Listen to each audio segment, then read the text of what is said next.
Capítulo 14. Ouvi dizer que a semana em que uma jovem se preparará para debutar como geisha aprendiz é como quando uma lagarta se transforma em borboleta. É uma analogia encantadora, mas não consigo imaginar o porquê dela. Uma lagarta só precisa tecer seu casulo e cochilar algum tempo. E no meu caso, sei que nunca tive uma semana mais cansativa.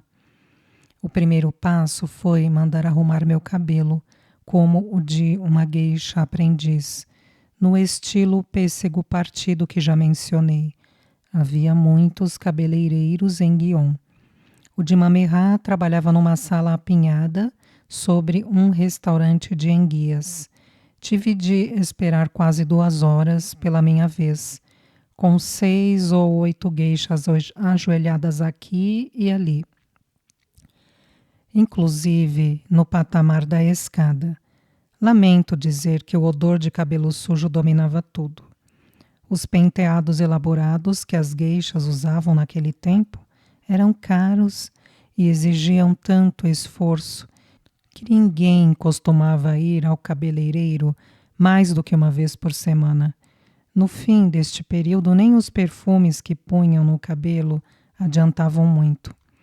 Quando chegou minha vez, a primeira coisa que o cabeleireiro fez foi inclinar-me sobre uma pia grande, numa posição que me fez pensar que seria me decapitar.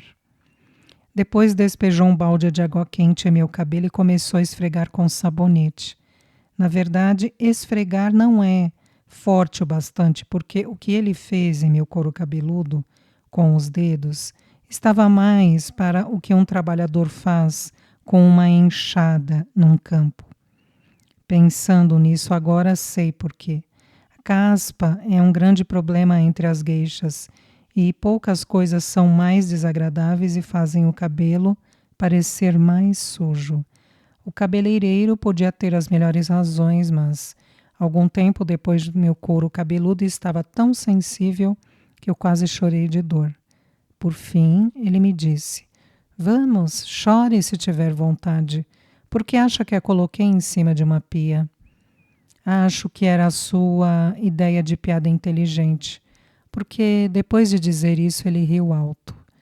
Quando já havia esfregado bastante suas unhas em minha cabeça, ele me sentou numa das esteiras de um lado e passou um pente de madeira por meu cabelo até os músculos de meu pescoço ficarem doloridos.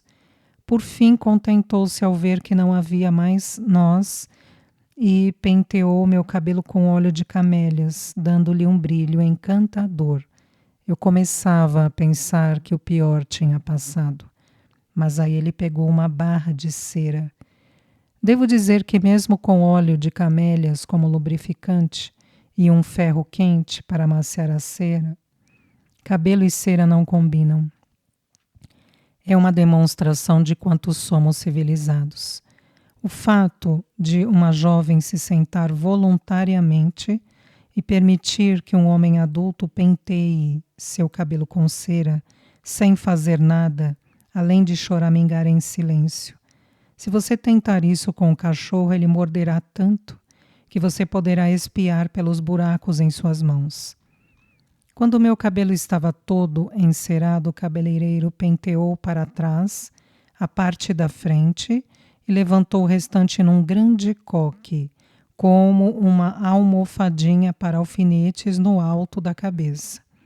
Visto de trás, esse travesseirinho tem uma fenda, como se cortado em dois, o que lhe dá o nome de pêssego partido. Há algo nesse penteado que não me ocorreu por muitos anos, apesar de usá-lo, até que um homem comentou a respeito. O coque, que chamei de almofadinha para alfinetes, é feito enrolando seu cabelo em volta de um pedaço de tecido. Atrás, onde o penteado se divide, o tecido fica aparente. Ele pode ser de qualquer cor ou desenho, mas no caso de uma geisha aprendiz é sempre seda vermelha. Certa noite um homem me disse: "A maior parte destas menininhas inocentes não tem ideia de quanto o pêssego partido é provocante." Imagine você estar andando atrás de uma jovem geisha, pensando toda sorte de coisas indecentes que quer fazer com ela e de repente vê em sua cabeça aquela forma de pêssego partido com uma grande mancha rubra dentro da fenda e em que você pensa: não pensei coisa nenhuma, e lhe disse isso. Você não está usando sua imaginação, falou ele, e levei mais um segundo para entender. Fiquei tão vermelha que ele começou a rir. Em minha volta ao Okiá, pouco me importava que meu pobre couro cabeludo estivesse como a argila deve se sentir depois que o ceramista a raspou com um pauzinho afiado. Toda vez que me via refletida numa vitrine, sentia que agora eu devia ser levada a sério. Não era mais uma menina, mas uma jovem mulher. Quando cheguei ao Okiá, a titia quis ver meu penteado e fez uma porção de elogios. Nem a abóbora conseguiu resistir a me rodear, com certa admiração, embora a Hatsumomo ficasse zangada, se soubesse disso. E qual pensa que foi a reação de mamãe? Ficou na ponta dos pés para ver melhor, o que não adiantou muito, pois eu já era bem mais alta que ela. Depois resmungou que eu deveria ter ido ao cabeleireiro de Hatsumomo e não ao de Mamerra. No começo, toda jovem geisha se orgulha de seu penteado, mas acaba tendo ódio dele em 3 ou 4 dias. Porque, veja bem, se uma moça chegar exausta do cabeleireiro e deitar a cabeça no travesseiro para cochilar, como fez na noite anterior, seu cabelo vai ficar amassado. Assim que acordar, terá de voltar ao cabeleireiro. Por isso, uma jovem geisha aprendiz tende a aprender a dormir de um jeito diferente depois que o cabelo foi penteado pela primeira vez. Ela não usa um travesseiro normal, mas um takamakura, que já mencionei antes.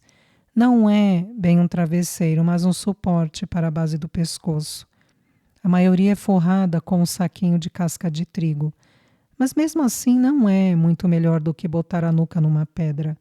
A gente fica deitada no futon, com o cabelo suspenso no ar e pensa que está tudo bem. Aí pega no sono e, quando acorda, descobre que se mexeu e acomodou a cabeça na esteira. E o penteado está tão achatado como se você nem tivesse usado um travesseiro alto.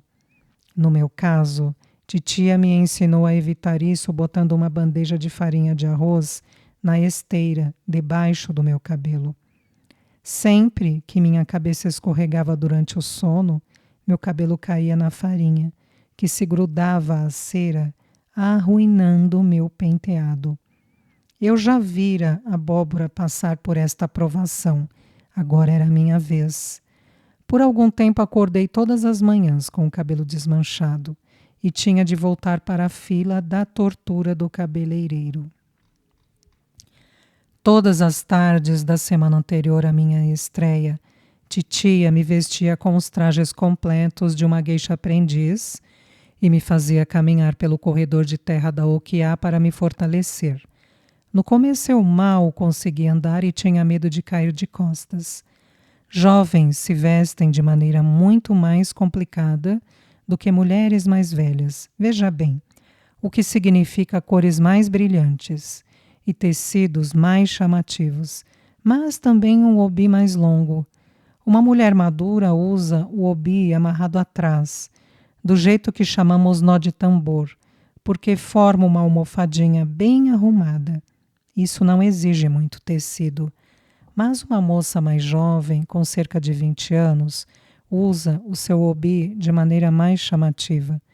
No caso de uma aprendiz, significa a moda mais dramática de todas, o darari obi, obi pendente, com um laço que vai quase até seus ombros e pontas que caem quase até o chão.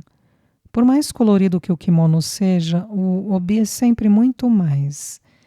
Quando uma geisha aprendiz caminha à sua frente, o que mais chama sua atenção não é o kimono, mas o obi colorido amarrado a ele, que deixa apenas uma beirada dele aparecer, nos ombros e nas laterais. Para conseguir este efeito, o obi tem de ser tão comprido que se estenda de um canto a outro de um cômodo. Contudo, não é o comprimento do obi que o torna difícil de usar, é o peso, pois quase sempre ele é feito de um pesado brocado de seda. Só levá-lo escadas acima é cansativo, de modo que pode imaginar o que é usá-lo. A tira grossa esmagando seu tronco, como uma daquelas cobras horrendas, e o tecido pesado pendurado atrás, dando-lhe a sensação de que alguém amarrou um tronco de árvore em suas costas.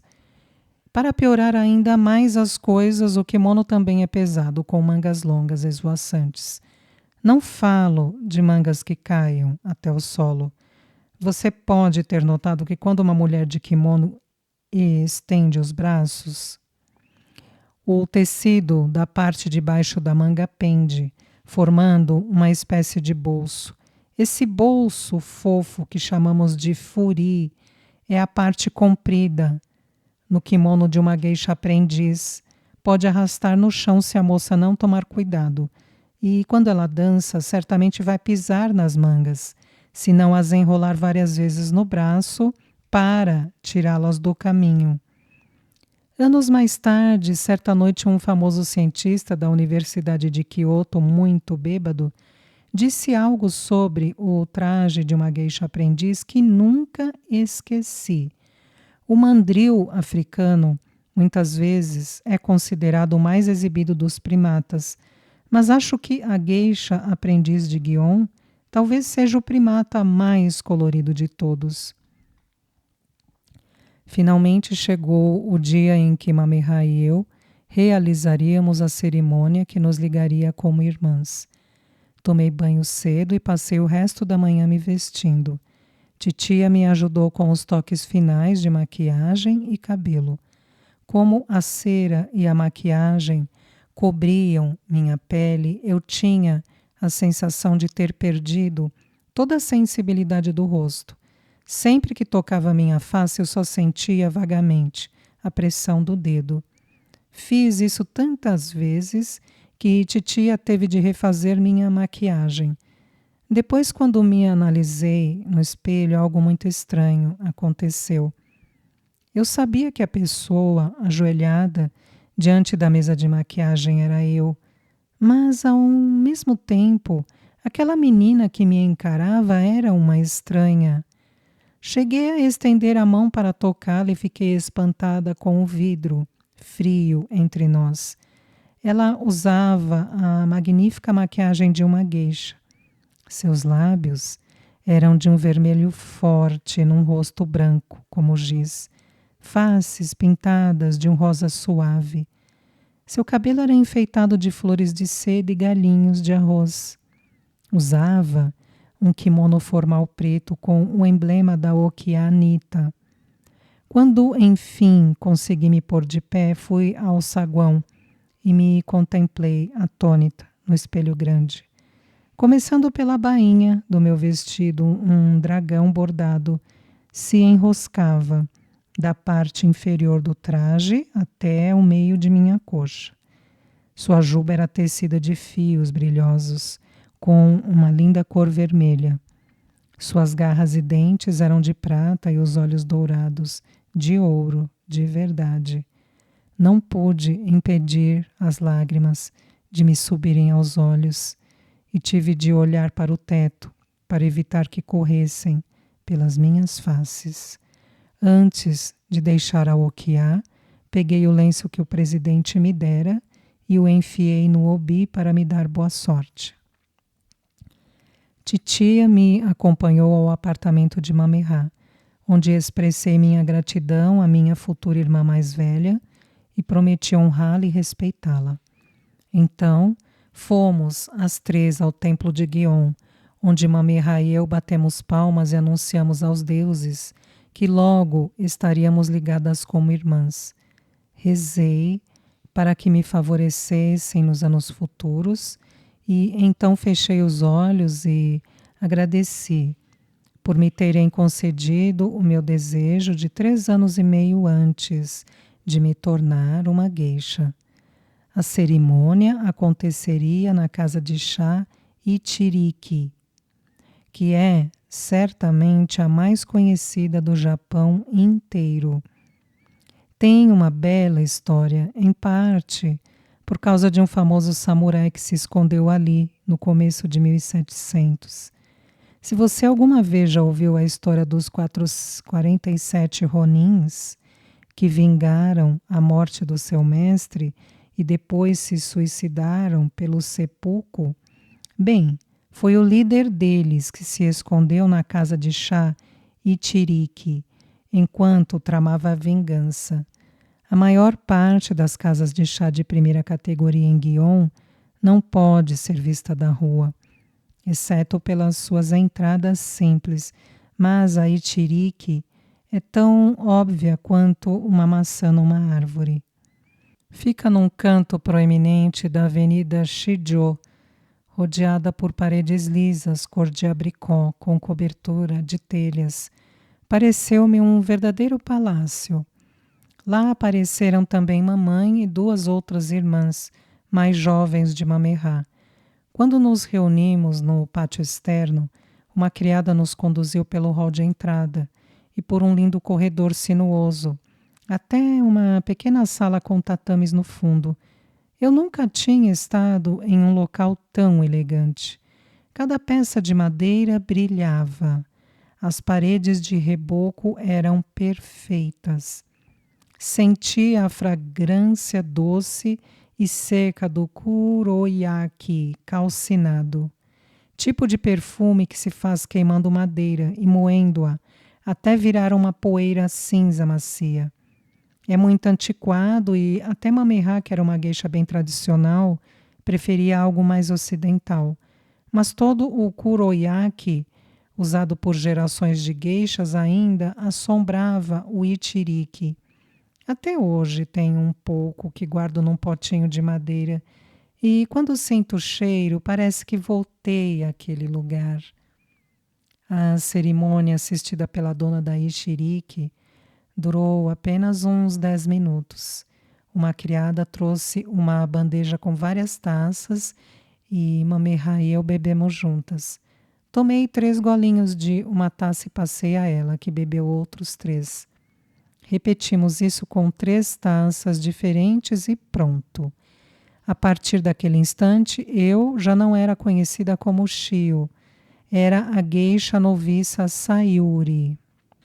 Durante o primeiro mês de aprendizado, uma jovem geisha é conhecida como noviça e não pode realizar danças nem entreter sozinha, sem sua irmã mais velha. E de fato pouco faz, além de observar e aprender. Quanto ao meu nome Sayuri, Mamerá trabalhara longo tempo com seu adivinho para escolhê-lo. Não importa apenas o som do nome, veja bem. O significado dos caracteres é muito importante também, bem como a quantidade de traços usados para escrevê-los, pois há números de traços que dão sorte e outros que dão azar. Meu novo nome vinha de Sa, que significa junto, e Yu, do signo da galinha, a fim de contrabalançar outros elementos em minha personalidade, e Ri, entendimento. Todas as combinações envolvendo elementos do nome de Mamerá, infelizmente tinham sido declaradas de mau agouro pelo adivinho. Achei Sayuri um lindo nome, mas era estranho não ser mais Shio. Depois da cerimônia, fomos a outro aposento para um almoço de arroz vermelho, feito de arroz misturado com feijões vermelhos. Belisquei um pouco, estranhamente inquieta, sem me sentir num estado de espírito de comemoração. A dona da casa de chá me fez uma pergunta e quando me chamou de Sayuri, entendi o que me incomodava. Era como se a menininha chamada Shio, que corria descalça do lago até sua casa bêbada, já não existisse. Senti que essa nova moça, Sayuri, com seu rosto branco e lábios vermelhos, a destruíra. Mamerá planejava passar o começo da tarde conduzindo-me por Guion para me apresentar às donas das várias casas de chá e okiá com que se relacionava. Mas não saímos logo depois do almoço. Em vez disso, ela me levou a uma sala na Ishiriki e pediu que eu me sentasse. Naturalmente, uma geisha não senta enquanto está de kimono. O que chamamos de sentar é o que outras pessoas chamariam de ajoelhar. Seja como for, assim que me ajoelhei, ela fez uma careta e me mandou repetir.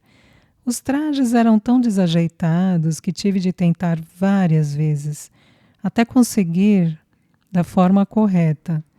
Mamerá me deu um pequeno enfeite em forma de porongo e mostrou como usá-lo pendurado no obi. Por ser oco e leve, o porongo é tomado como contraparte do peso do corpo. E muitas jovens aprendizes desajeitadas confiam nele para não cair. Mamerá falou algum tempo comigo e depois, quando estávamos prontas para sair, pediu que lhe servisse uma xícara de chá. O bule estava vazio, mas ela me falou que fingisse. Queria ver como eu segurava a minha manga para que não atrapalhasse. Achei que tinha compreendido a intenção dela e tentei o melhor que podia, mas Mamerá não se satisfez. Antes de mais nada, disse ela, de quem é a xícara que está enchendo? Sua? Respondi. Pelos céus, não é a mim que precisa impressionar. Finja que sou outra pessoa. Sou um homem ou uma mulher? Homem, falei. Tudo bem, então tente de novo. Fiz isso e Mamerá quase quebrou o pescoço tentando espiar pela minha manga acima, enquanto eu estendi o braço. O que achou disso? Perguntou. Porque é exatamente o que vai acontecer se levantar tanto o braço. Tentei servir chá de novo com o braço mais baixo. Dessa vez, ela fingiu bocejar, então se virou e começou a conversar com uma geisha imaginária sentada do outro lado. Acho que está tentando me dizer que eu a entediei, concluí. Mas como posso entediá-la só de servir chá? Você pode não querer que eu espie pela sua manga acima, mas isso não significa que tenha de ser tão cheia de pudor. Um homem só se interessa por uma coisa, acredite. Você vai entender muito em breve do que estou falando. Enquanto isso, pode deixá-lo feliz permitindo que pense que você lhe permite divisar partes de seu corpo que ninguém mais pode ver. Se uma geisha aprendiz age como você acaba de fazer, servindo o chá feito uma criada, o pobre homem perderá toda a esperança. Tente de novo, mas primeiro mostre-me seu braço. Levantei a manga acima do cotovelo e estendi o braço, para que ela o visse. Ela o pegou e virou em suas mãos, olhando em cima e embaixo. Você tem um braço lindo, pele magnífica. Deve assegurar-se de que todo homem sentado perto de você o veja pelo menos uma vez. Prossegui servindo o chá repetidas vezes, até Mamerá estar satisfeita de eu ter tirado a manga do caminho bastante para mostrar meu braço, mas sem ser óbvia demais. Eu ficaria ridícula erguendo a manga até o cotovelo. O truque era agir como se apenas a estivesse repuxando um pouco e, com isso, a erguesse um dedo acima do pulso, deixando entrever meu braço. Mamerá disse que a parte mais bonita do braço é a inferior, de modo que eu devia sempre segurar o bule de forma que o homem visse a parte inferior, não a superior do meu braço. Pediu-me que o fizesse de novo, desta vez fingindo que servia chá para a dona da Ishiriki. Mostrei meu braço do mesmo jeito e Mamerá logo fez careta, Pelos deuses, eu sou uma mulher, ralhou. Por que me mostra seu braço desse jeito? Deve estar tentando me deixar zangada. Zangada? O que mais posso pensar? Você me mostra como é jovem e bela, enquanto eu já sou velha e decrépita, a não ser que estivesse fazendo isso só para ser vulgar.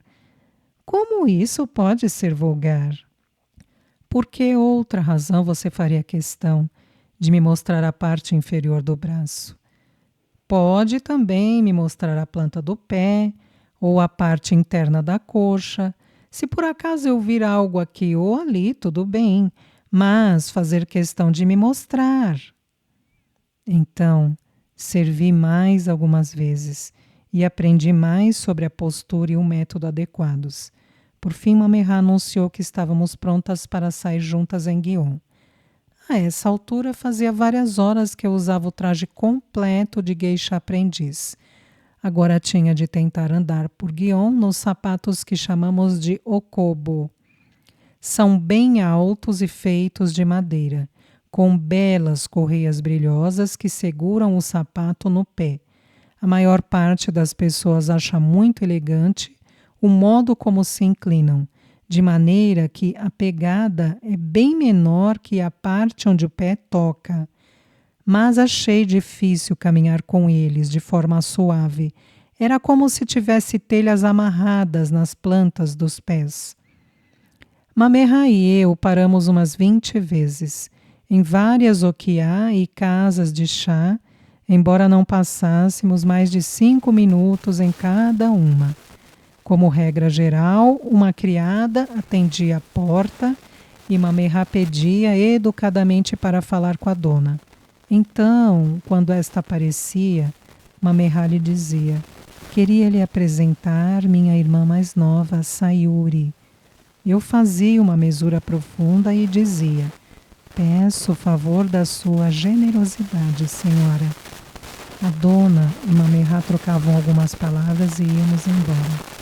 Em alguns lugares nos serviam chá e passávamos uns 5 minutos ali, mas eu relutava muito em beber e só umedecia os lábios.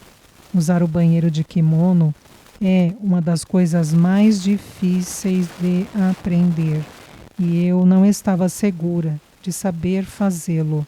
Seja como for, em 1 hora eu já precisava segurar para não gemer de cansaço. Mas mantivemos nosso ritmo. Na época, acho que devia haver de 30 a 40 casas de chá de primeira linha em Guion, e mais umas 100 um pouco inferiores. Claro que não podíamos visitar todas.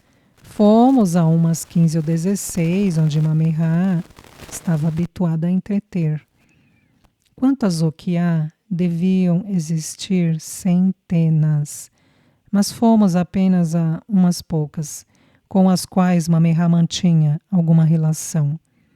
Logo, depois das 3, tínhamos acabado. Tudo o que eu queria era voltar ao okiá e dormir um longo tempo. Mas Mamerra tinha planos para mim naquela noite. Eu iria ao meu primeiro compromisso como geisha noviça. Vá tomar um banho, ordenou-me. Você andou transpirando muito e sua maquiagem se desfez. Bem, era um dia quente de outono e eu tinha trabalhado muito. De volta ao okiá, titia me ajudou a me despir e teve a piedade de me deixar cochilar por meia hora. Eu recuperara as suas boas graças, agora que superara meus erros e meu futuro parecia ainda mais brilhante do que o de abóbora. Depois do cochilo, ela me despertou e corri à casa de banhos. Pelas 5, terminara de me vestir e aplicar a maquiagem. Estava incrivelmente empolgada, como pode imaginar, porque passara anos a fio observando Hatsumomo e, ultimamente, também a abóbora sair de tarde e de noite, ambas lindíssimas, e agora chegara a minha vez. O evento daquela noite, o primeiro que eu presenciaria, seria um banquete no Hotel Kansai International. Banquetes são acontecimentos rígidos e formais, com todos os convidados ombro a ombro, formando um tipo de U ao redor de um grande aposento de tatames e bandejas de comida, em pequenos suportes à sua frente. As gueixas que estão ali para entretê-los se movem pelo centro da sala, dentro do U formado pelas bandejas, e passam apenas poucos minutos ajoelhadas diante de cada convidado para servir saquê e conversar. Não é o que se chamaria de grande evento. E, sendo noviça, meu papel era ainda menos interessante do que o de Mamerá. Eu ficava do lado dela feito uma sombra. Sempre que se apresentava, eu fazia o mesmo com uma profunda mesura, dizendo: meu nome é Sayuri, sou noviça e peço o favor de sua generosidade. Depois disso eu não dizia mais nada, nem ninguém falava comigo. Pelo final do banquete, as portas de uma extremidade do aposento foram abertas e Mamerá e outra geisha apresentaram juntas uma dança conhecida como Shio no Tomo, Amigas para Sempre. É uma peça encantadora sobre duas mulheres devotadas que se encontram depois de longa ausência. A maior parte dos homens se manteve palitando os dentes. Eram executivos de uma grande empresa que fabricava válvulas de borracha ou algo assim, e estavam em Kyoto para o seu banquete anual. Acho que nenhum deles saberia a diferença entre dança e sonambulismo, mas eu fiquei extasiada. As geishas de Gion sempre usam leque como apoio quando dançam. E Mamerá era especialmente boa nestes movimentos. Primeiro fechou o leque e, enquanto girava o corpo, moveu-o de forma delicada com o pulso, para sugerir uma corrente de água passando. Depois o abriu e ele se tornou a taça, na qual sua companheira derramou saquê para que ela bebesse. Como eu disse, a dança era adorável, assim como a música tocada no shamisen por uma geisha terrivelmente magra e de olhos úmidos. Em geral, um banquete formal não dura mais que 2 horas. Assim, por volta das 8, estávamos outra vez na rua.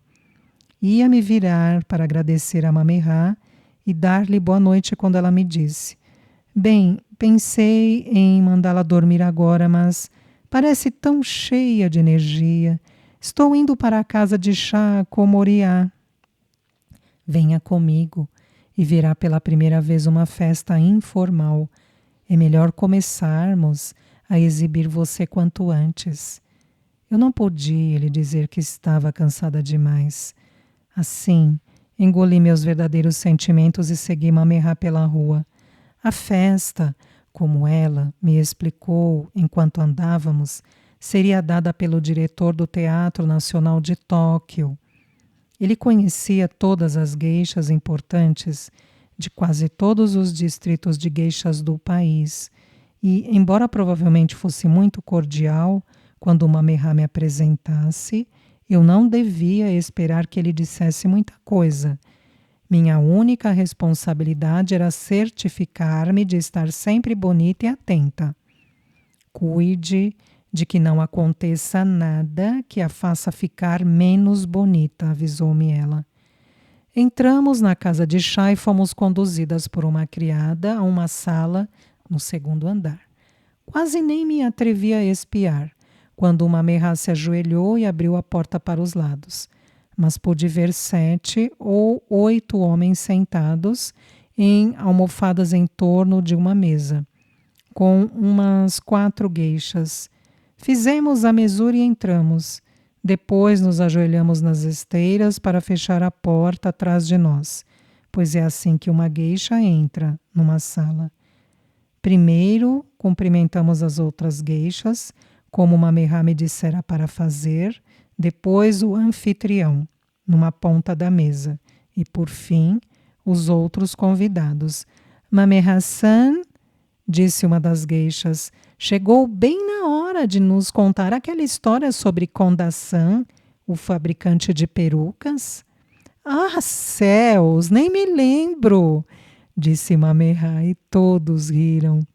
Eu não tinha ideia de que brincadeira era aquela. Mamerra contornou a mesa e se ajoelhou ao lado do diretor. Fui com ela e me postei ao seu lado. Senhor, permita-lhe apresentar-lhe minha nova irmã mais jovem, disse com gentileza. Era minha deixa para fazer a mesura, dizer meu nome e implorar a generosidade do diretor. Era um homem muito nervoso, com olhos saltados e ossos frágeis. Ele nem me olhou, mas jogou um cigarro no cinzeiro quase cheio à sua frente e disse: Que história é essa sobre o peruqueiro Konda-san? As meninas falaram disso a noite toda, mas nenhuma quer contar a história. Sinceramente, eu não sei, disse Mamerra. O que significa, disse outra geisha, que ela está envergonhada demais para contar. Se ela não o fizer, acho que eu terei de contar. Os homens pareceram gostar da alternativa, mas Mamerra apenas suspirou. Vou dar um pouco de saque a Mamerra para acalmar seus nervos, disse o diretor, que lavou seu pote de saquê numa tigela de água que estava no centro da mesa, para isso mesmo, e o ofereceu a ela.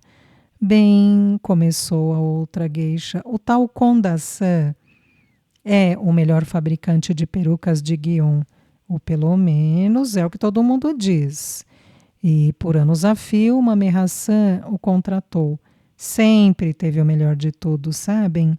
Basta olhar para ela e se nota isso. Mamerra fingiu estar zangada. Ela certamente tem o melhor ar de desprezo, disse um dos homens. Durante um espetáculo, continuou a geisha, o peruqueiro está sempre nos bastidores para ajudar na troca de roupas.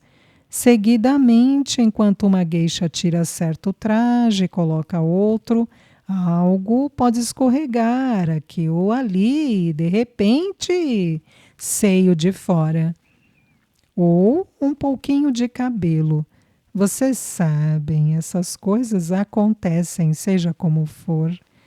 E eu passei todos esses anos trabalhando num banco. Disse um dos homens, quero ser peruqueiro. Mas não é só espiar mulheres nuas. De qualquer modo, uma Mamerra-san sempre é muito pudica e troca de roupas atrás de um biombo. Deixe-me contar a história, interrompeu Mamerra. Você vai me dar má fama. Eu não estava sendo pudica. Konda-san sempre me olhava como se não pudesse esperar a próxima troca de roupas, de modo que mandei trazer um biombo. É um milagre que ele não tenha feito um buraco no biombo só de olhar para ele, do jeito que tentava espiar. Por que você não deixava dar uma espiada de vez em quando? Interrompeu o diretor. Ser simpática não a prejudicaria em nada. Nunca pensei nisso, respondeu Mamerra. Tem razão, diretor. Que mal pode fazer dar uma olhadinha. Quem sabe o senhor quer nos deixar dar uma agora mesmo? Todo mundo na sala explodiu em riso. Quando se acalmaram, o diretor começou a se pôr de pé e a desamarrar o cinto de sua roupa. Farei isso, disse ele, se você fizer o mesmo. Mas eu não me ofereci, argumentou Mamerra. Não está sendo muito generosa. Pessoas generosas não são geishas, disse Mamerra. São os benfeitores das geishas. Então nada feito, disse o diretor e sentou-se de novo. Devo dizer que fiquei muito aliviada por ele ter desistido, porque embora todas as outras parecessem estar se divertindo, eu estava constrangida. Onde é que eu estava? Disse Mamerra. Bem, Mandei vir um biombo certo dia e pensei que isso me livraria de Konda-san. Mas, quando a certa altura corri ao banheiro, não consegui encontrá-lo na volta. Comecei a entrar em pânico porque precisava da peruca para a cena seguinte. Mas logo o vimos sentado num baú perto da parede, suando e parecendo muito fraco. Imaginei que tivesse algum problema de coração. Minha peruca estava ao seu lado e, ao me ver, ele pediu desculpas e me ajudou a colocá-la. Depois, naquela tarde, passou-me um bilhete escrito. A voz de Mamerra sumiu por um tempo. Ansioso, um dos homens perguntou: "E então, o que dizia o bilhete?" Mamerra cobriu os olhos com a mão. Estava constrangida demais para prosseguir, e todo o mundo na sala rompeu em risos. "Tudo bem, vou lhes contar o que ele escreveu", disse a geisha que começara a história. Era mais ou menos assim: "Querida Mamerra, você é a mais encantadora de todas as geishas de Gion", e assim por diante. "Depois que você usa uma peruca, ela se torna meu tesouro, e eu a guardo em minha oficina para botar meu rosto nela e sentir o aroma de seu cabelo várias vezes ao dia. Mas hoje, quando você correu para o banheiro, presenteou-me com o momento mais marcante de minha vida. Enquanto você estava lá dentro, eu me escondi atrás da porta e escutei aquele lindo gotejar, mais adorável do que uma cascata." Os homens riram tanto que a geisha teve de esperar para continuar. "Aquele lindo gotejar mais adorável do que uma cascata, que me fez ficar duro e rijo naquele lugar por onde meu gotejamento sai." "Ele não escreveu assim", comentou Mamerra, "mas escreveu: aquele lindo gotejar, mais adorável do que uma cascata, me fez inchar e entumecer ao saber que seu corpo estava nu." E então ele lhe disse, prosseguiu a outra geisha, que não conseguia ficar de pé depois disso, de tão excitado, e esperava voltar a ter essa experiência algum dia. Naturalmente todos riram e eu fingi rir também. Mas a verdade é que eu achava difícil acreditar que aqueles homens, que pagavam tão caro para estar ali entre mulheres envoltas em seus lindos trajes caros, quisessem mesmo ouvir as mesmas histórias que as crianças poderiam contar junto do lago em Ioroido. Eu imaginara que falariam sobre literatura ou kabuki ou coisas assim. Claro que havia festas assim em Gion. Acontece que a minha primeira foi bastante infantil. Durante toda a história de Mamerra, o homem a meu lado esfregara seu rosto manchado, sem prestar muita atenção. Então me fitou um longo momento e perguntou: "O que há com seus olhos? Ou será que eu bebi demais?" Ele certamente bebera demais, embora eu não achasse apropriado dizer-lhe isto. Mas antes que eu pudesse responder, as sobrancelhas dele começaram a se agitar, e um instante depois ele levantou a mão e coçou a cabeça, fazendo uma nuvenzinha de neve se espalhar em seus ombros. Era conhecido em Gion como Senhor Flocos de Neve, por causa de sua terrível caspa. Parecia ter esquecido a pergunta que me fizera, porque agora queria saber minha idade. Eu lhe disse: 14. "Você é a menina de 14 anos mais velha que já vi. Pegue, tome isto", disse passando-me seu pote vazio de saquê. "Ah, não, não, obrigada, senhor", respondi. "Eu sou só uma noviça." Era o que Mamerra me ensinara a dizer, mas o senhor Flocos de Neve não deu ouvidos. Manteve o pote no ar até que eu o pegasse. Depois ergueu uma garrafa de saquê para me servir. Eu não deveria beber saquê, porque uma geisha aprendiz, ainda mais sendo noviça, deveria parecer infantil, mas não podia desobedecer.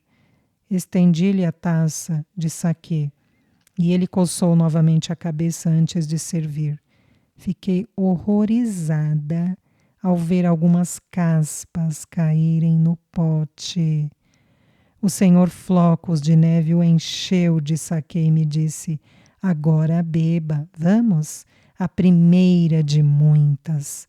Sorri para ele e começara a levantar a taça até os lábios, sem saber o que fazer, quando, graças aos céus, Mamerá me salvou. Sayuri, disse ela, é seu primeiro dia em Guion. Não pega bem se embebedar. A fala, na verdade, se dirigia ao senhor Flocos de Neve. Só molhe os lábios, mais nada, mandou ela. Obedeci e umedeci meus lábios com saquê. E quando digo que os umedeci, quero dizer que os fechei tão forte que quase machuquei a boca. Depois virei o pote só o suficiente para sentir o líquido contra minha pele. Então larguei depressa o pote na mesa e disse: delicioso!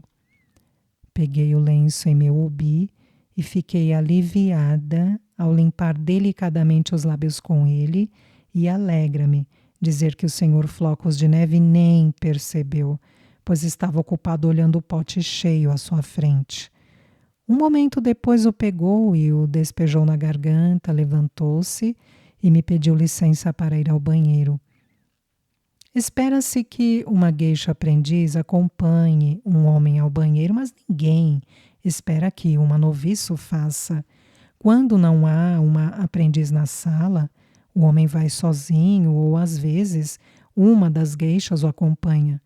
Mas o senhor Flocos de Neve ficou ali parado olhando para mim até que entendi que esperava que eu também me levantasse.